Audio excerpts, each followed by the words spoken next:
right, here we go. Good morning, everybody. I'm just here grooving on this song. Um, it's a song called "Whom Shall I Fear," and it's by saxophonist Phil French and bass player Terrence Richburg. And this just got a nasty groove. Good morning, Dr. Will. How you doing? Thanks for being here. Um, so yeah, I'm gonna get to my stuff in a minute, but I'm actually about to have a conversation with Brother Terrence Richburg. I knew he was a really good bass player, but I hadn't heard this song before. Woo! I haven't talked to him about it. It's real nice. But anyway, so that's the whole thing that we do here with gospel jazz and jazz in the spirit. And, we support each other, we lift each other up, and yeah, that's all right. That is all right. So I got a little special gift during the course of this week, and I want to share that with you. I love my mugs. So this Instagram, folks, is going to look a little bit backwards, but YouTube and Facebook, folks, you can see this going the right way. It's a mug, and it's got my hey, what's up, S? It's got my my little logo brand here on Jazz in the Spirit, and it was made by my wife with coaching from my adopted daughter Tara, and they had a great time this week, just sharing crafting stuff, and they both love to do that, and it's given them something else to bond over, which is awesome. But it was, because I just had a birthday, they made this little etching for me on the mug, and I love it.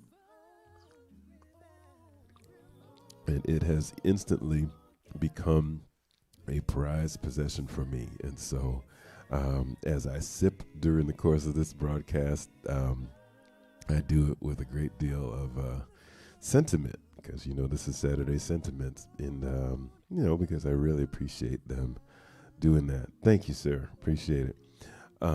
So today, there's a few things I want to talk about, but first thing, let me just get to my little notes here.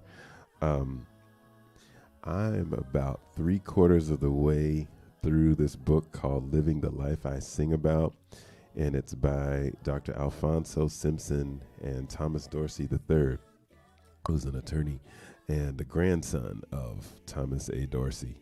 Hello, Kim. How are you doing, sweetheart? And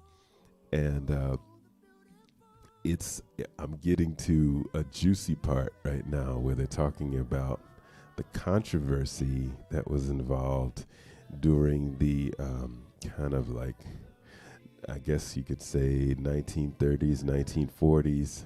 Thank you so much. Where swing music was very big. It was good morning. I just showed everybody my mug. It was this big controversy between swing, which was the popular music of the day, and the religious music of the day, particularly spirituals, and especially, actually there was a thing with classical music too, and it's really it's crazy to see this, and it's a topic that's hotly debated, and I'm actually going to deal with it next Saturday. It's giving me an idea for a topic, but one of the things that was happening, because they were, it was about the commercialization of it too, because there was big money involved with the record labels and people making, music, the jazz orchestras, the big band orchestras that were happening at the time, and this conflict between, artistic music like classical music and popular music, and I didn't even realize that Thomas Dorsey and Sister Rosetta Tharpe kind of got into it a little bit because he had written a song called Hold Me in Thy Bosom, and she, I guess, had kind of secularized it and recorded it on a record label. For those of you who didn't know, Sister Rosetta Tharpe is a gospel legend and one of the pioneers, in what came to be called rock and roll too, because she sang and played the guitar, electric guitar specifically, and she got really, really famous doing it. But she had a song called Rock Me, and you can imagine moving from Hold Me in Thy Bosom to Rock Me, kind of what was going on there. And so Thomas Dorsey was upset enough to write an article in a newspaper. And I think part of the problem was also that they used the song without permission and without payment, specifically. So Thomas Dorsey, even though he was a minister and a minister of music and all that kind of stuff, he was also a shrewd businessman, and he did not play around when it came to that money. So there's that. And there's a whole bunch of other juicy stories that come alive when you look at the history. And it's very, very important that we study the history of this music that has come down to us, so we really understand how it's come down. It's not been just this smooth line. There's been a lot of stuff that's gone on to cause it to be what it is now. And it's very, very interesting. So anyway, next week, my topic is going to be how much is too much? Worldly influences on black religious music. Now, of course, this is a thing that goes beyond black religious music, but I'm just going to deal with that because I feel like, that's the one I'm sort of most qualified to talk about. But today, my actual topic is motivation. And before I get into the meat of it, I want to share my song again with you because it's related. All right. So I'm going to pause the Gospel Jazz Radio for a sec, and I'm going to go to my newest single.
And for anybody who didn't recognize that, that was my arrangement of the Happy Birthday song. And, it's called Happy Birthday from Me. And for all of you January babies, I think, Kim, is your birthday in January too? I think so. But anyway, it's my gift to you all as well as to myself. But it was a celebration of another milestone. And, I'm really grateful about being able to be here for another year, 51. Woohoo! And the thing is, it's related to this topic of motivation because last year, January 20th of 2020, was my 50th birthday, which is a really big deal for me. And, I wanted to make a big deal of it. I was motivated, all that kind of stuff. And, but it also got me thinking about a lot of things. I got really reflective about, gosh, what am I doing? It's the whole, a couple of weeks ago, I talked about my midlife crisis at 17, but I guess in a sense, this would be the real one, so to speak. But there's not really a crisis though, not in the sense like, oh my God, I'm depressed or I'm upset or I'm, whatever. But it's more like it just got me very reflective. And of course, I'm reflective anyway. Good morning, Miss Selma. Thank you for being here. It got me to thinking like, gosh, what am I doing? Am I really pursuing the stuff that I really set out to do? So in one sense, the pandemic was powerful for me in a number of ways. So I'm going to kind of get into some of that today. And, so the song, I guess with the coming of each birthday, I got more reflective, and I guess I get more reflective. I also get more grateful each year that I'm allowed to be here, So let me share some of the stuff that I put down here. The pandemic has served in some cases as a motivator for some people and as a demotivator for others. And crazy enough, sometimes it's served as both, depending on the person. My word to you is that it is important to stay in touch with our mental health during this time, and don't just think everything is going to be okay or castigate ourselves for not being more productive. Those are kind of two extremes, but I think it's important to strike a balance. Because sometimes, you need to light a fire under yourself, and other times you need to just kind of take a little self-care. My suggestion is, allow ourselves to feel what we're feeling and be honest about it. Don't pitch a tent or a shrine there in your feelings. Once you've acknowledged what you're feeling, just do the things that nurture you, affirm you, and just speak life, like to yourself.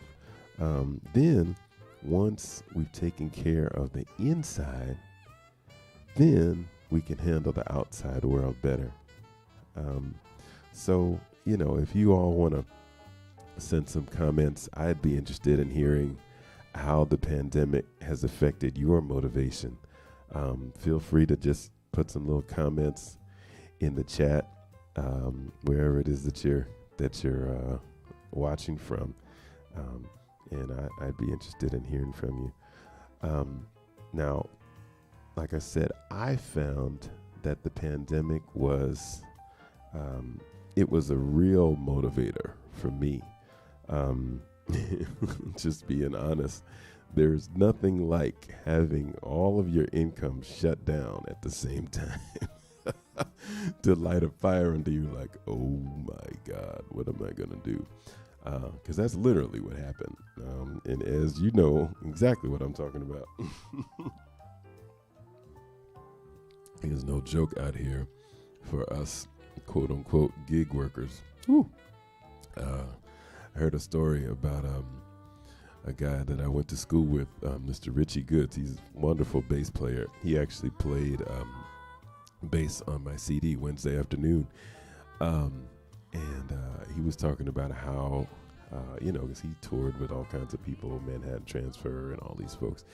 And he had gotten on a plane to come to Colorado, I believe. And when he got there, he found out that the gig had been canceled because of COVID. Can you imagine? I think he was coming from New York or something, but that's just how crazy the times have been, for those of us that do this and everybody really. But he's doing a lot better now. It seems like, he's found a way to do a lot of stuff online, which is great. Just like all of us have, you adjust when you have to. But yeah, that was a crazy, that was a crazy story when I saw that. So, in my particular case, what I did was, I guess kind of before I get to what I did, to just say that, it was actually helpful for me to have all the other activities paused, because what it did was it allowed me to, I guess, reset a little bit and get more in touch with the stuff that was really important in terms of my long-term goals. You know how sometimes, you do the stuff that's right in front of your face because you have to, and people are expecting it right then and right there. But the stuff that you had in mind to do for yourself, that takes a little bit longer, that takes more time and more reflection, a lot of times that stuff gets pushed to the back. So when that stuff was basically forcibly removed, shut down, cut down, all of that, then it kind of opened the door. It was like, okay, so you used to say that this stuff was stopping you before. It has been stopped. So what's stopping you now? And really, the answer was nothing but myself. So I'm thankful. I tell people a lot that my publicist, Andrea Renee Williams, she doesn't know just how powerfully she impacted me by asking a question like, okay, so what date are you going to put your CD out? And I told you, I've been working on this thing for 21 years. More than my son's even been alive. So people have been asking me that date literally for decades, across different states and everything. But just asking that question kind of forced me to really, kind of get going. And so, the last two pieces were doing the graphic design for the CD and, of course, the marketing and publicity to try to make sure that my CDs didn't just become coasters for for my mugs to sit on.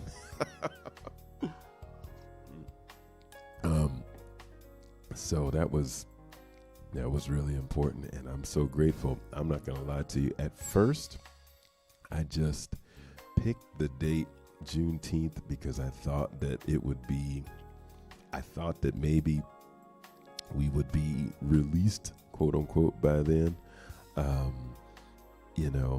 And I thought that, it would be great to tie it to something historic, because this music is it's so much a part of a long tradition and I wanted it to be anchored in a musical tradition, and see this as my modern day contribution to it. But the release part just did not happen. But I was able to release the CD and I was able to put it out online and so on. But picking that date was huge, in terms of lighting, because then I had to be accountable to it.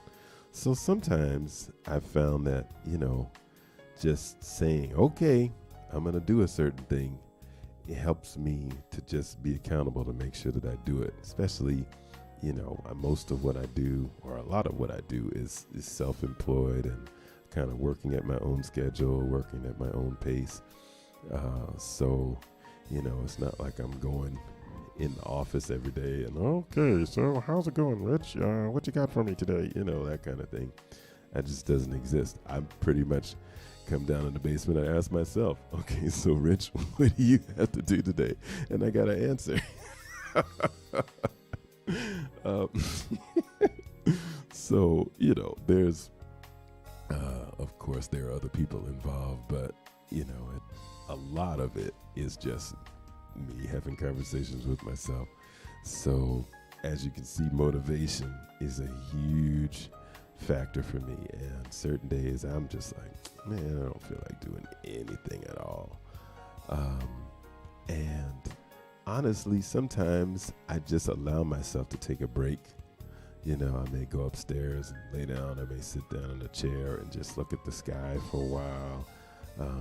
Just watch one of my favorite little shows or something and just kind of give my brain a release, just a chance to sort of like reset and relax, you know, before. Now I can't stay there, you know, I gotta come back and get some stuff done if I want to move, but you know, like I said, I think it's important to strike a balance and ultimately more healthy.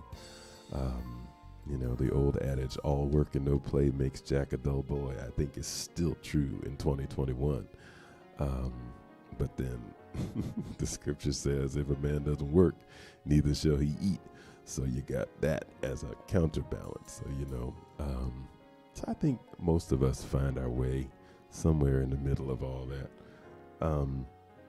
And I'm just curious also if there are any of you who have been putting off something that you've been wanting to do long term, and if perhaps the pandemic has given you an opportunity to work on it or think about it differently, feel free to put comments in the chat. And I know some folks don't like to put their stuff out there, so they just like to listen to me, and that's cool. But you can also send me messages.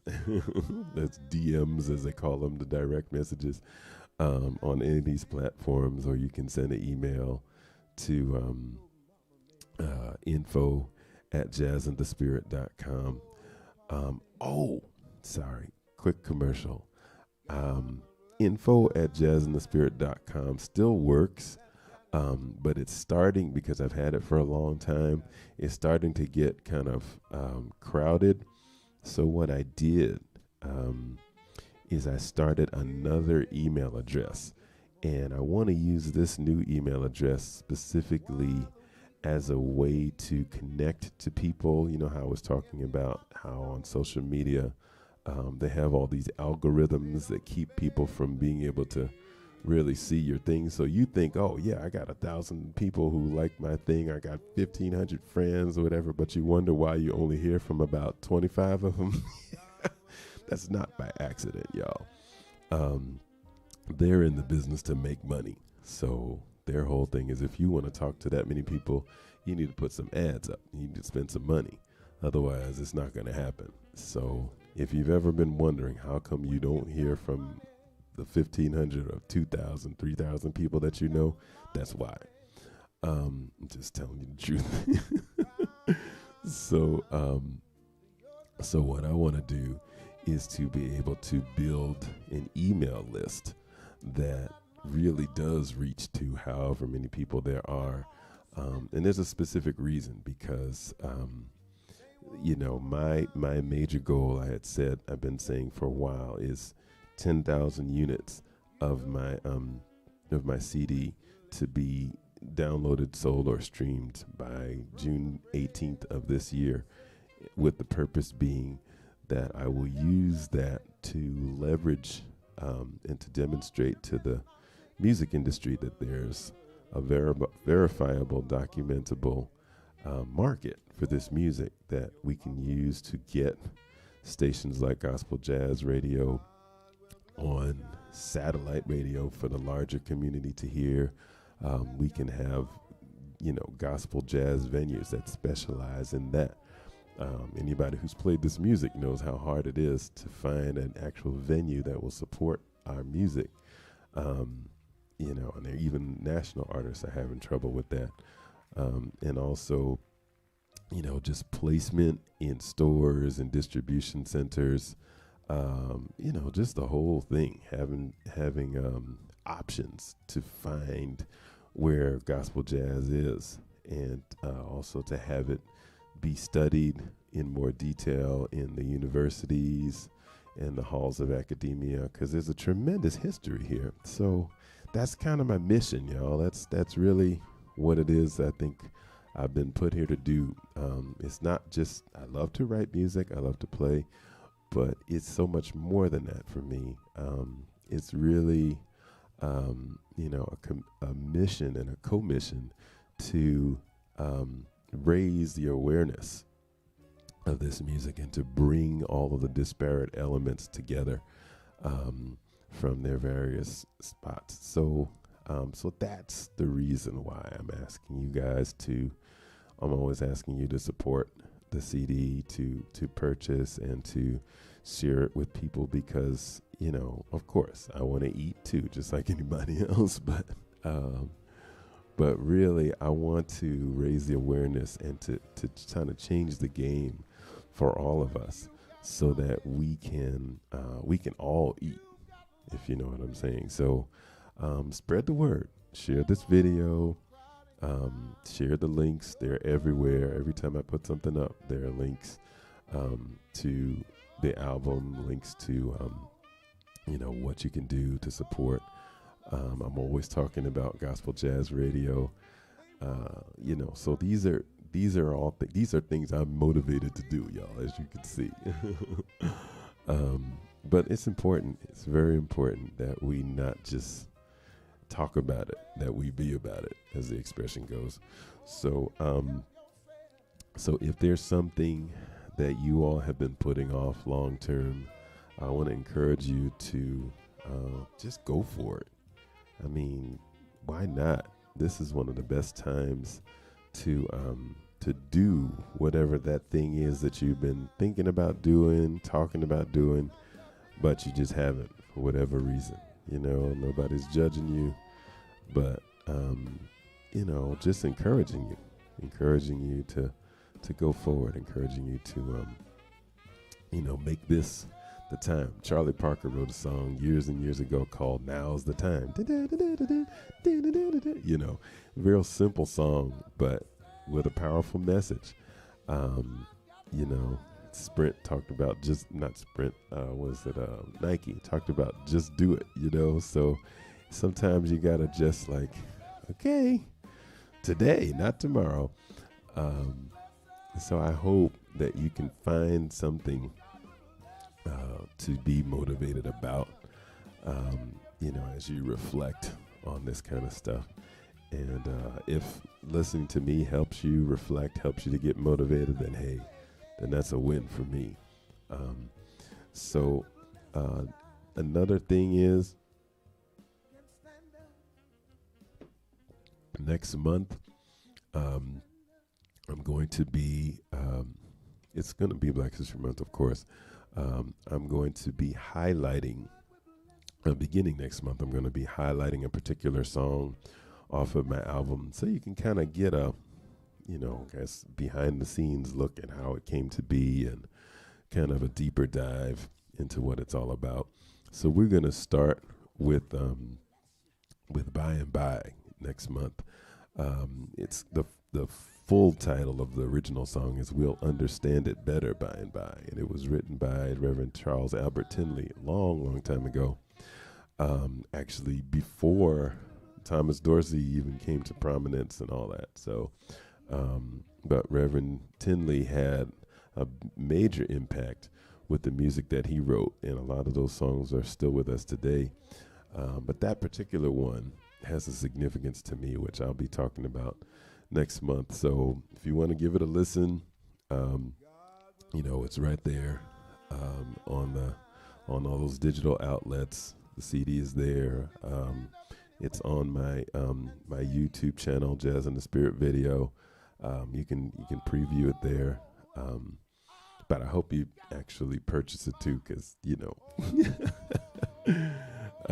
not unlike uh, Thomas Dorsey, I am a businessman too, and this is this is this is not altogether altruistic. We're trying to earn a living from the songs that have been given to me, which brings me to my last thing. Okay, so my publishing company is called RD3 Music. And, you all know that my name is Richard DeBrew Jr. So someone once asked me, well, why not call it RD2 Music? Aren't you the second one? And that's true. Of course it is. However, the reason why I chose RD3 is a big part of what motivates me. There's a scripture, I can't remember exactly the verse, but it says, a good man leaves an inheritance to his children's children. So the idea is that I'm not just here to benefit myself, and I'm not just here to benefit my son, but I want to benefit my son's offspring, assuming he has any. Not looking to be a grandpa anytime soon, but but the point is, I'm working toward that. And so that's the reason why I call my publishing company RD3 Music, because my goal is to have this catalog of songs, which, it's hard to believe that it's up over 350 songs now, maybe a lot more, because I've been saying that for years.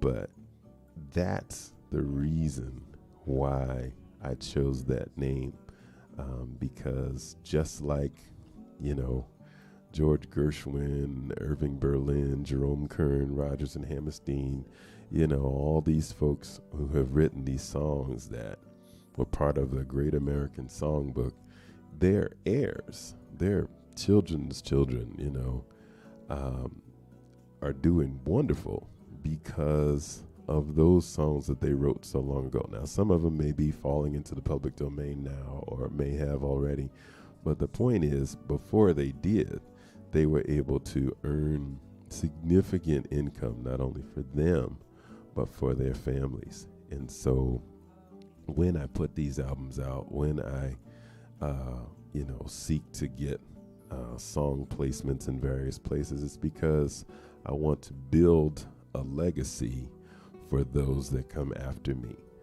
So whether I get to meet them or not, they'll know when they carry the name DeBrew that's what this is. So I hope that you all will also consider your legacy. And I had talked about legacy as a topic last week.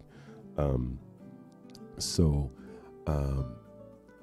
as I work on RD3 Music, I'm also, I think I told y'all before, I'm also working on a Christmas album now. And there's an opportunity that's, so hopefully maybe hoping I can finish it by the summer, and kind of start talking about it in the fall. I'm also working on a book, y'all. Woo! But the book that I'm reading is one that really inspired me to start writing. And so, it's an awesome process, and the ideas are just flowing and flowing and flowing. So, hey, John, what's going on? So, I'll tell you more about that as it goes. But the other thing is, there's an opportunity to get a song placed that I worked on with my son. And so I can't say a lot about it yet because there's a lot of stuff that's still in the works. But I'll just pray. It's an exciting opportunity on a number of levels.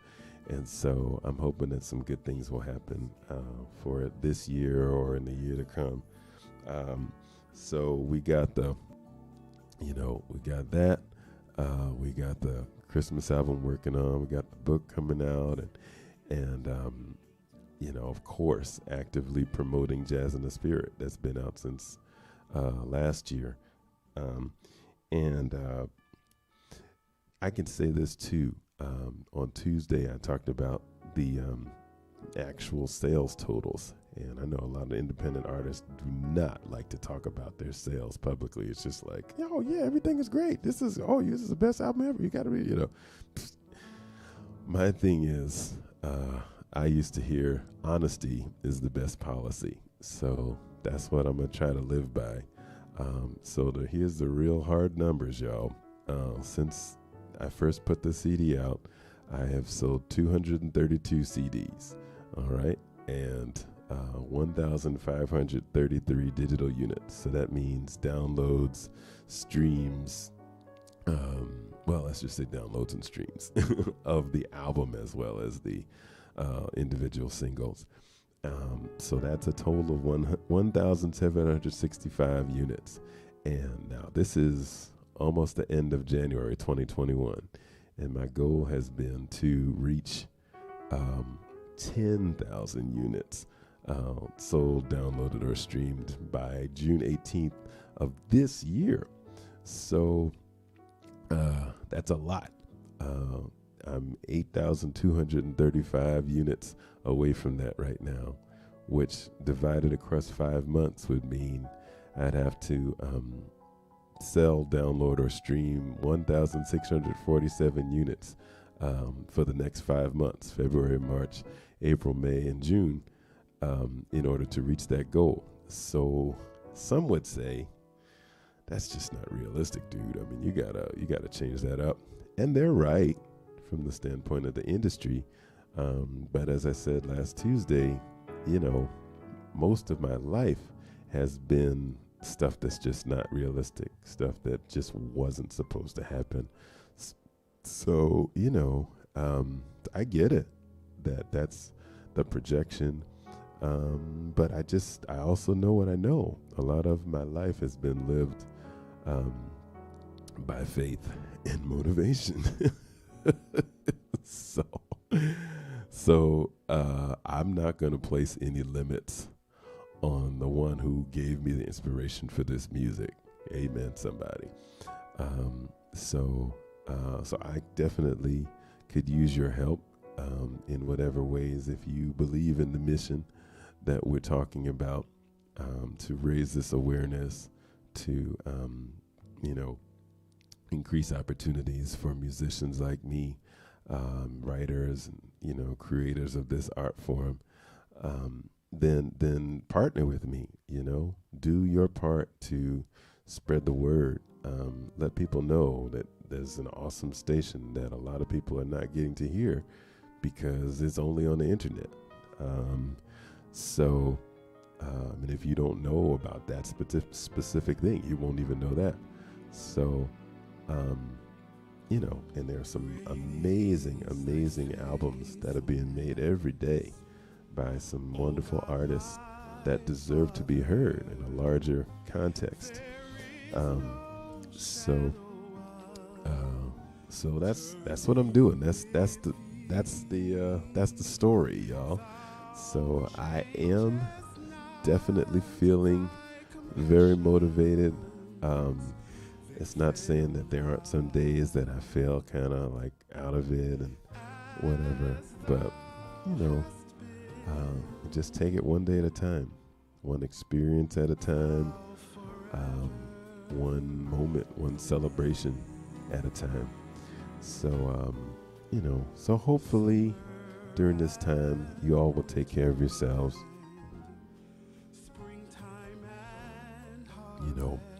Just nurture yourselves, be good to yourselves, be helpful to others so that you can make a difference out there.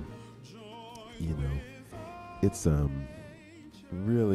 really important more than ever now that we help each other, that we be there for each other, that we encourage each other, and that's how we truly make a difference.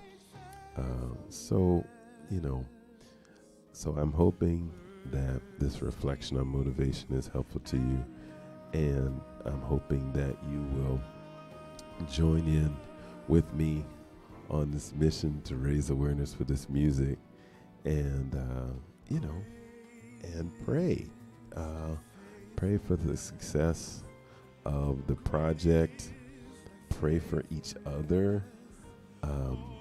you know, and I can't emphasize how important it is to just really be there for each other. I mean, it's so important now when we're all spread apart and feeling, this way and that way from day to day. Just, send somebody a text, give them a call, send them a little smiley face emoji or something. Say, how's your day? You'd be amazed at how much of a difference that makes. All right. So there we go. Like I said, next month we'll get into our Black History Month music, and I'll be talking about By and By and its history and what it's all about. And next week we're going to get into some juicy stuff about worldly influences on Black religious music. That's going to be something. So thank you guys for sharing part of your Saturday with me, and I'm going to get going so I can get to my music for church and everything else I got to do today. But you guys have a great day.